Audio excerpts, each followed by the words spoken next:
क्या आप जानते हैं, जहाँ स्वयं भगवान श्री कृष्ण है, वही है द्वारिका का पवित्र रहस्य। आइए जाने 2200 से 2500 वर्ष प्राचीन भगवान कृष्ण को समर्पित सबसे प्राचीन मंदिरों में से एक, चार धामों चार मठों में से एक, द्वारकाधीश मंदिर, द्वारका मठ। और आखिर क्यों भगवान श्री कृष्ण मथुरा छोड़कर द्वारका को अपना निवास स्थल बनाया? आखिर है कहाँ ये पवित्र स्थल?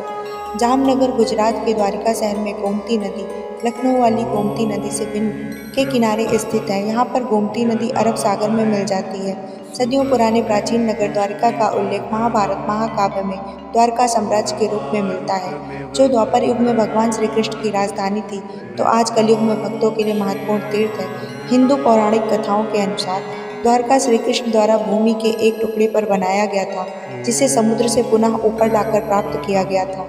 एक बार दुर्वासा ऋषि द्वारका आए और श्री कृष्ण तथा रुक्मिणी के साथ उनके महल जाने के दौरान रास्ते में रुक्मिणी को प्यास लगने पर श्री कृष्ण द्वारा एक पौराणिक द्वार जमीन में खोला गया, जिससे गंगा नदी की धारा अवतरित हुई और दुर्वासा ऋषि ने क्रोधवश रुक्मिणी को सदैव उसी स्थान पर बने रहने का श्राप दे दिया। आज मुख्य मंदिर के पास ही जिस जगह रुक्मिणी मंदिर बना है, ये बिल्कुल वही स्थान है जहाँ उस समय रुक्मिणी खड़ी थी जब उन्हें ये श्राप दिया गया। महाभारत, भगवद गीता, वायु पुराण, मत्स्य पुराण और विष्णु पुराण में उल्लेख मिलता है कि श्री कृष्ण के नेतृत्व में मथुरा से द्वारका तक यदुवंशियों ने प्रवास किया। भगवान श्री कृष्ण ने जब कंस वध किया तो प्रतिशोध कंस के ससुर जरासंध ने मथुरा पर क्रमशः 17 बार आक्रमण किया, पर हर बार हार गया। लेकिन श्री कृष्ण की चिंता का कारण था हर बार युद्ध में हो रहा मथुरा का बारंबार बड़ा नुकसान। इस कारण श्री कृष्ण ने मथुरा छोड़कर सुदूर क्षेत्र उस स्थली, जो तत्कालीन राज अनर्ता आज का गुजरात का एक भाग था, को प्रवास के लिए चुना और सौराष्ट्र आए।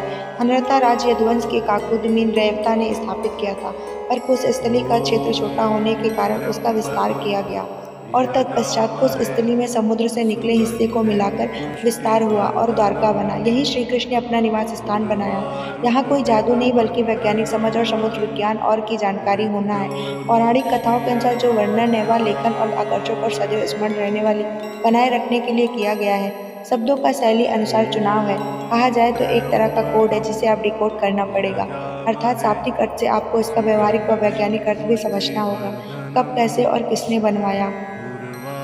अभी तक मिले पुरातात्विक साक्ष्य द्वारकाधीश मंदिर को 5वीं से दूसरी शताब्दी ईसी पूर्व के बीच का, यानी लगभग 2200 से 2500 वर्ष पुराना बताते हैं। वहीं हिंदू मान्यताओं के अनुसार माना जाता है कि मूल मंदिर का निर्माण कृष्ण के तत्कालीन आवासीय महल हरिगृह के ऊपर ही उनके वज्रनाभ द्वारा करवाया गया था।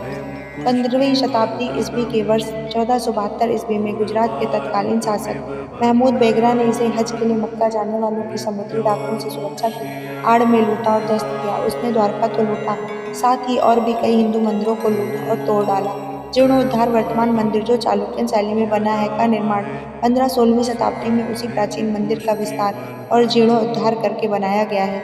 राजा जगत सिंह राठौर ने इसका जीर्णोद्धार कराया था। मंदिर में इस्तेमाल हुआ पत्थर आज भी अपने मूल रूप में बरकरार है। 72 स्तंभों और 5 मंजिला इमारत वाले मुख्य मंदिर श्री द्वारिकाधीश का शिखर करीब 78.3 मीटर ऊंचा है। समुद्र तल से इसकी ऊंचाई 40 फीट है। मंदिर में एक गर्भगृह है, कहा जाता है द्वारकाधीश की स्थापना है, तथा एक अंतःकक्ष है। वर्तमान मंदिर 27x21 मीटर का क्षेत्र कवर करता है, जिसमें पूर्व पश्चिम की लंबाई 32 मीटर और उत्तर दक्षिण की चौड़ाई 23 मीटर है। मंदिर की सबसे ऊंची चोटी 51.8 मीटर ऊंची है। पत्थर के ब्लॉक पर शिलालेख के रूप में मिले साक्ष्य और जिस तरह से पत्थरों को सजाया गया है, स्पष्ट है कि लकड़ी की लट्ठों का इस्तेमाल समुद्र में डाला जाने वाला वजन के निशानों के परीक्षण से पता चलता है कि यहाँ ऐतिहासिक समय में एक बंदरगाह था, जो बाद में इस्तेमाल शायद नहीं हुआ। इस बंदरगाह का कुछ हिस्सा जो पानी के नीचे है, वह मध्यकालीन भारत के समय को दर्शाता है। इस समुद्री तटरेखा पर होने वाले तटीय क्षरण के कारण संभवतः इस बंदरगाह के विनाश का कारण है। अलग अलग समय पर अलग अलग शासकों द्वारा मंदिर में कराए गए जटिल और कुशल कारीगरी पत्थरों पर नक्काशी के रूप में देखने को मिलती है। मंदिर का विस्तार नहीं किया गया, अपितु उतने में ही उसे और समृद्ध करने के प्रयास हुए। मंदिर में 2 प्रवेश द्वार है। मुख्य प्रवेश द्वार, उत्तर प्रवेश द्वार को मोक्ष द्वार कहा जाता है और यह प्रवेश द्वार मुख्य बाजार में ले जाता है। दक्षिण प्रवेश द्वार को स्वर्ग द्वार कहा जाता है। इस द्वार के बाहर 56 सीढ़ियां हैं, जो गोमती नदी की ओर ले जाती हैं। मंदिर के ऊपर स्थित ध्वज सूर्य और चंद्रमा को दर्शाता है, जो कि इस बात का प्रतीक है कि जब तक पृथ्वी पर सूर्य और चंद्रमा मौजूद है, तब तक श्री कृष्ण का अस्तित्व रहेगा। पताका ध्वज दिन में 5 बार बदला जाता है, लेकिन प्रतीक हर बार एक ही रहता है।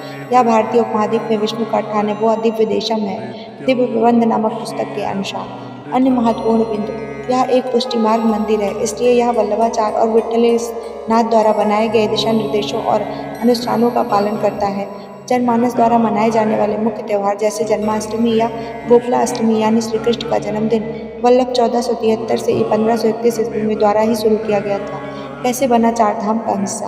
8वीं शताब्दी में हिंदू धर्मशास्त्री और दार्शनिक श्री आदि शंकराचार्य ने इस मंदिर का दौरा किया और तब से यह भारत में हिंदुओं द्वारा पवित्र माने जाने वाले चार धाम तीर्थ का हिस्सा बन गया। द्वारकाधीश के नजदीक अन्य महत्वपूर्ण प्राचीन दर्शनीय स्थल बेट द्वारिका। द्वारिका से 30 किलोमीटर उत्तर में स्थित यह एक द्वीप है बेट द्वारिका, जिसे शंखोद्वार के नाम से भी जाना जाता है। ये वही द्वीप है जहाँ कृष्ण मथुरा छोड़कर यदुवंशियों को सबसे पहले बेट द्वारिका कुश स्थली लाए थे। तत्पश्चात द्वारका शहर का पुनर्निर्माण हुआ। द्वीप के पूर्वी तट का तटवर्ती सर्वेक्षण में 500 मीटर तक फैली एक मलबे की दीवार, जो कई जगह क्षतिग्रस्त हो गई थी, का पता चला।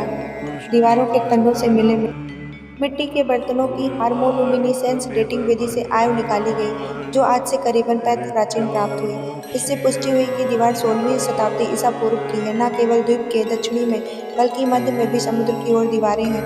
यह दीवार लंबाई में 550 मीटर है। खास बात की सबसे निचली निम्न ज्वार में ही दिखाई देती है। यही बालापुर में भी आपको ऐसे ही और जलमग दीवारें दिखाई देती हैं। प्रभास पाटन भल्का तीर्थ। इस स्थल पर ही जरा शिकारी ने भल्ल बाण द्वारा कृष्ण के पैर को भेदा था और श्री कृष्ण के ये रूप छोड़ स्वर्ग में विलीन हो गए। इसे ही वेरावल में स्थित भल्का तीर्थ के रूप में जाना जाता है। यहाँ जरा शिकारी के साथ श्री कृष्ण की एक मूर्ति भी है। रुक्मणी देवी मंदिर। केवल 2 किलोमीटर की दूरी पर रुक्मणी देवी का मंदिर है। ये वही स्थान है जहाँ दुर्वासा ने श्राप दिया था। गुजरात टूरिज्म द्वारा यहाँ स्कूबा डाइविंग भी कराई जाती है। अगर आप भी पाना चाहते हैं भगवान श्री कृष्ण का आशीर्वाद, तो इस दिव्य द्वारिकाधीश मंदिर के दर्शन जरूर करें। जय श्री कृष्ण। कहानी अच्छी लगे तो इसको लाइक, शेयर और सब्सक्राइब करना बिल्कुल भी ना भूलें। कमेंट में जय श्री कृष्ण जरूर लिखें। धन्यवाद।